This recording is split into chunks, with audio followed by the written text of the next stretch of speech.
Welcome back to the 17 News at Sunrise podcast, where we share your news on your schedule.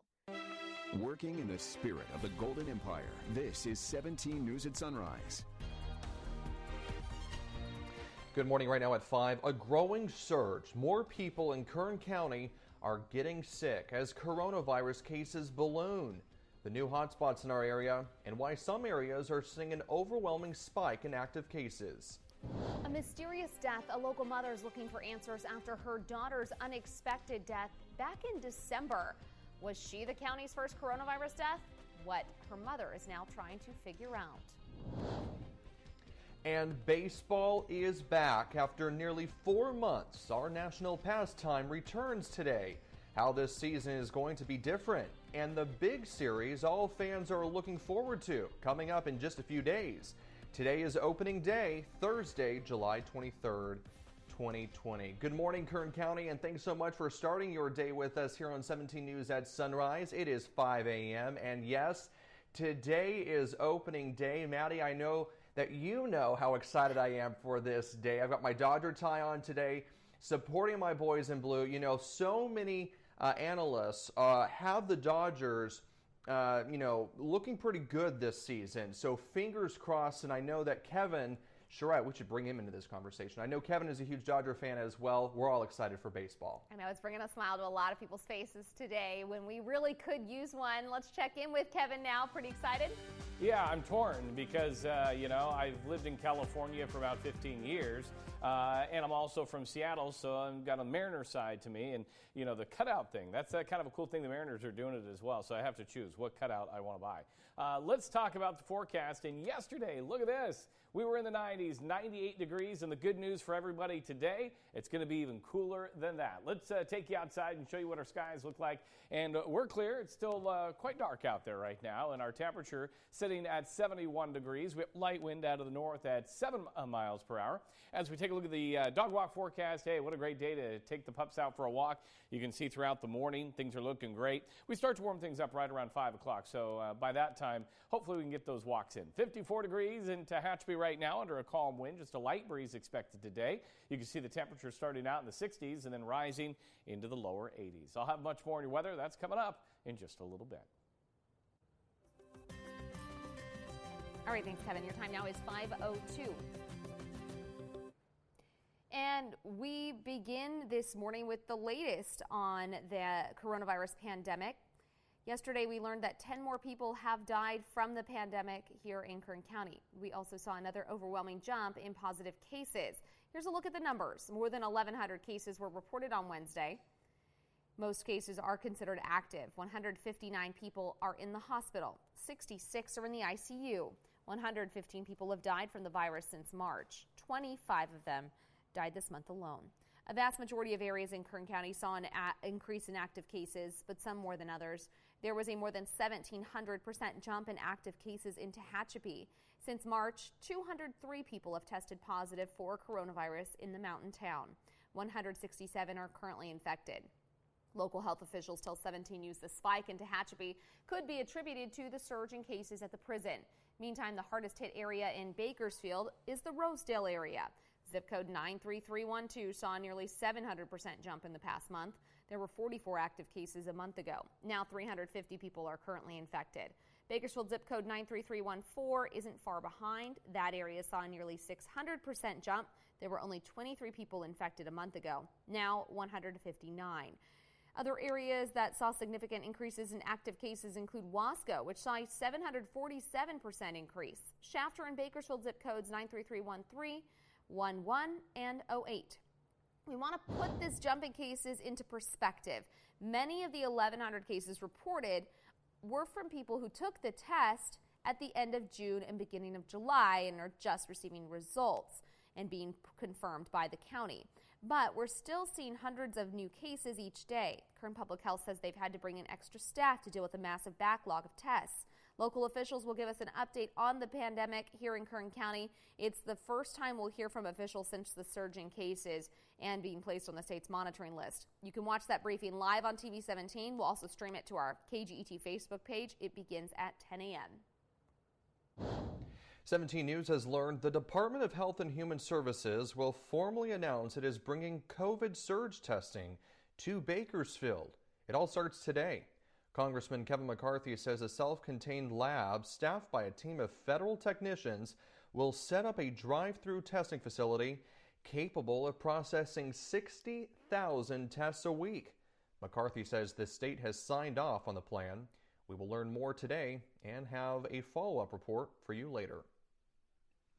The countdown's on for several local industries to modify the services for the outdoors or close down. Kern's back on the state's monitoring list, and that means new restrictions go into effect tomorrow. Indoor operations must stop at gyms or fitness centers, places of worship, personal care services such as salons and barber shops, shopping malls, and entertainment venues. But the city of Bakersfield's offering special events permits so businesses can set up shop outside with a permit.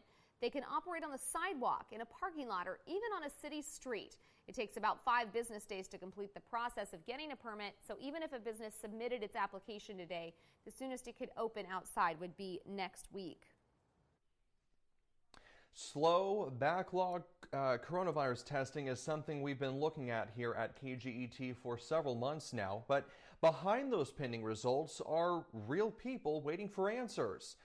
A local woman, Jeanette Limones, got tested on July 3rd when she found out she was exposed to a COVID-positive neighbor. After 2 weeks with no results, she marched back to her urgent care and demanded answers. They said that there was a problem, a mishap with the LabCorp, and that they no longer work through them, and everybody from that day on July 3rd had to be retested. She finally got her test results on Sunday, 16 days after first being tested, but her results came back negative. If you're waiting for your test results, the CDC recommends you stay home and away from household members while you're waiting. That brings us to our interactive feedback poll this morning. We want to know if you're waiting on test results for COVID-19. Call or text us at 888-4617. Press 1 for yes and 2 for no. You can also text, tweet, email, or Facebook us your comments. Once again, our interactive feedback phone line is 888-4617. We'll air some of those comments and have the results from the poll coming up later this morning on Sunrise. It's been 7 months since Rita Robles Baker lost her daughter Brandy. At only 26 years old, Brandy's death was unexpected to say the least. But what's happened since? The pandemic has deepened the mystery. Robles Baker thinks her daughter may have been one of its first victims. Thinking back to last December brings both smiles and tears for Rita Robles Baker.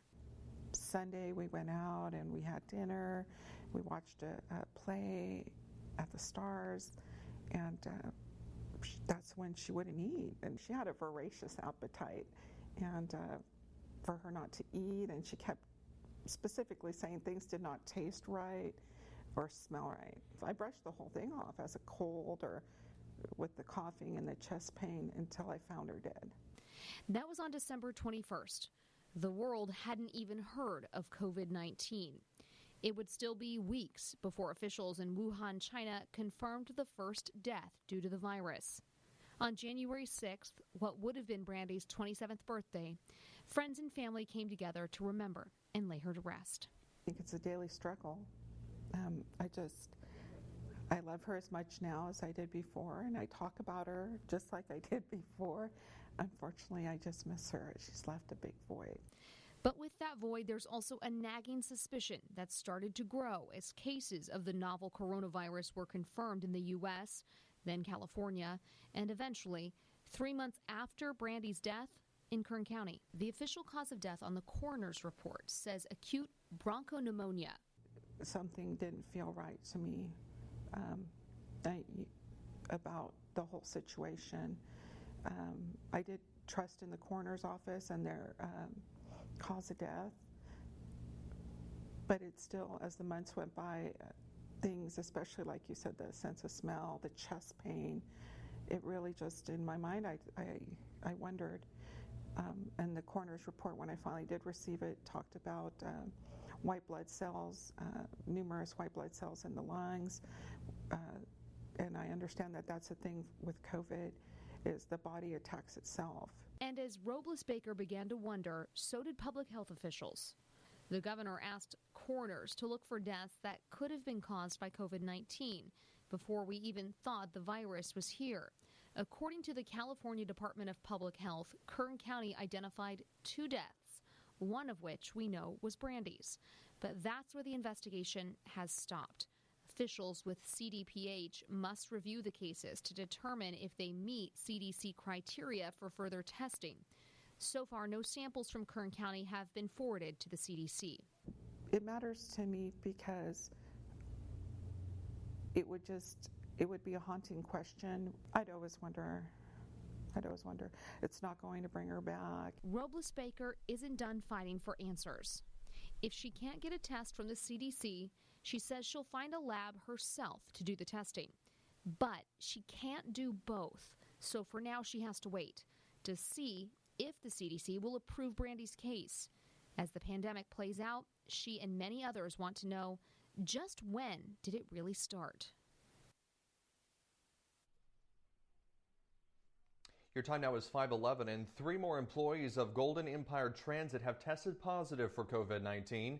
The company tells 17 News it learned the results yesterday. Get says all 3 are at home and will not be back to work until they are cleared by doctors. Since March, the bus company has had 13 employees infected by coronavirus. Get said it disinfects and sanitizes its buses every night and also cleans hard surfaces throughout the day. They're also asking passengers to put on face masks. Welcome back. Your time now is 5:20. We have some newly released surveillance video this morning to show you with a woman tampering with an officer's food at a local McDonald's last year. I want to talk to you about an incident that happened at your work. Are you Tatiana Hargrove? Yeah, that's me. Okay, turn around, put your hands on your head for me real quick. Oh, You're under arrest. This is body cam footage of sheriff's deputies arresting Tatiana Hargrove on November 16th. Hargrove pleaded no contest earlier this month to a misdemeanor charge of battery on a peace officer, and prosecutors dismissed a felony charge and another misdemeanor. The video from a McDonald's in West Bakersfield shows Hargrove and a co-worker preparing food. She drops the hamburger buns on the ground, then bends over and rubs one of them on the restaurant floor. As she continues to make the burger, she turns away from the camera, then turns back and wipes her mouth. Prosecutors said that was when she spit on the burger, which was then served to a Bakersfield police officer. Investigators have said Hargrove shouted "Black Lives Matter" and an expletive about police as she prepared the burger. The officer ate the burger but did not suffer any ill effects. Hargrove was sentenced to 45 days in jail, 100 hours of community service, and ordered to attend mental health counseling.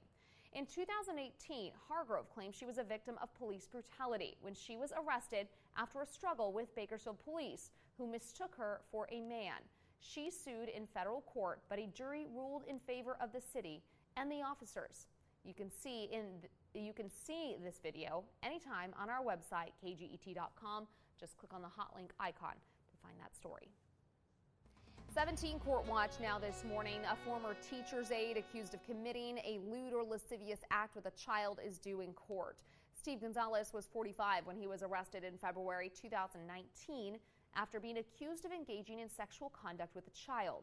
At the time, he worked as an aide in a special education class at Hart Elementary School in Bakersfield. Gonzalez faces 180 days in jail, 3 years felony probation, and will be required to register as a sex offender. Prosecutors say the plea deal was made after consulting with the victim's family. Police said the victim did not attend the school. Gonzalez is scheduled for sentencing today. All right, thanks so much, Kevin. Your time now is 5:32, and there's progress to report from Washington this morning as lawmakers try to come up with coronavirus relief before unemployment runs out next week. Our Capitol Hill correspondent Tracy Potts has that story. $1 trillion in coronavirus relief. The Republican White House agreement reportedly includes another round of direct payments to Americans, no word yet on the amount, plus $16 billion in new money for coronavirus testing, something President Trump opposed. I personally think it's overrated, but I am totally willing to keep doing it. There's $70 billion to reopen schools, half for all schools, plus half for those willing to bring students back into the classroom. Health experts are still unsure if that's safe. Do children under 10 transmit the virus less? That's what the South Korea study suggests, but I think it really needs to be confirmed here.